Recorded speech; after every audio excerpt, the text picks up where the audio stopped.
আসসালামু আলাইকুম, কেমন আছেন সবাই? গুড মর্নিং গুজবের বাংলাদেশ। সবাই এখন গুজব ছড়াচ্ছে, বুঝছেন? মানে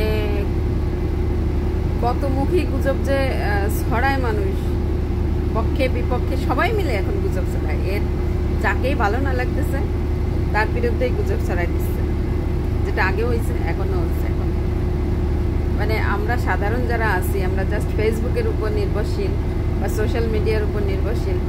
আমরা এখানে একটা পোস্ট পাচ্ছি, হ্যাঁ অমুকে অমুক এত টাকা মেরে নিয়ে চলে গেছে, অমুক সমন্বয়ক ত্রাণের টাকা মেরে দিছে, আসিফ নজরুল আমেরিকায় কত বিলিয়নের না মিলিয়নের বাড়ি কিনছে, আসিফ নজরুলের খুঁজে পাওয়া যাচ্ছে না। মানে শেখ হাসিনার পদত্যাগপত্র ফেক। প্রথমে বলছে পদত্যাগপত্র নাই, তারপরে বলছে ফেক। আবার বলতেছে কি ইন্ডিয়া প্রস্তুতি নিচ্ছে বাংলাদেশ দখল করার জন্য। মানে এই যে নানামুখী গুজবে আমরা যারা সাধারণ মানুষ আছি, আমাদের মাথাটা হ্যাং হয়ে যাচ্ছে। কারে বিশ্বাস করব, কারে বিশ্বাস করব না, কি একটা অস্থিরতা। তারপরে আবার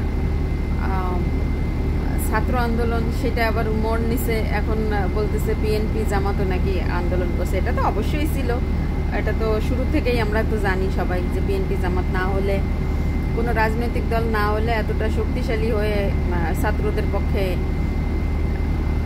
এই আন্দোলন করা সম্ভব হতো না, অভ্যুত্থান করা হতো না। সেটাকে পুরোটাই এখন শুধুমাত্র ছাত্ররাই নিজেদের ক্রেডিট দিচ্ছে। তো এই নানামুখী, এই যে কি বলবো আর, নানামুখী গুজব হচ্ছে। হ্যাঁ, এই নানামুখী গুজবে আমরা সাধারণ মানুষ, আমাদের দিমাগ হ্যাং হয়ে যাচ্ছে। যাই হোক, সবাই ভালো থাকবেন, সুস্থ থাকবেন। এত গুজব ছড়ায়েন না, এত গুজব ছড়ানো ভালো না। হুটহাট করে গুজব ছড়াই দিচ্ছেন আপনারা। আর মানে এমন এমন মানুষের মুখ দিয়ে এমন এমন কথা, যে শেখ হাসিনার আর মোদির নাকি বিয়ে হচ্ছে, এই ধরনের কথাবার্তা বলা মানে কতটা যুক্তিযুক্ত? আপনার মনে রেশ থাকতেই পারে, ঘৃণা থাকতেই পারে, তার মানে এই ধরনের ফালতু কথা বলে এতে কি আল্লাহ তাআলা আপনাদের পুরস্কৃত করবে? পুরস্কার দিচ্ছে, এতে গুনাহ হবে না? এত ইসলামিক করে বেড়ান, এত ধর্মকর্ম করে বেড়ান, তাহলে এগুলো কেন করতেছে? এখন কি তাদের কি বয়স আছে নাকি বিয়ে শাদী করা? ফালতু কথা বলেন আপনারা।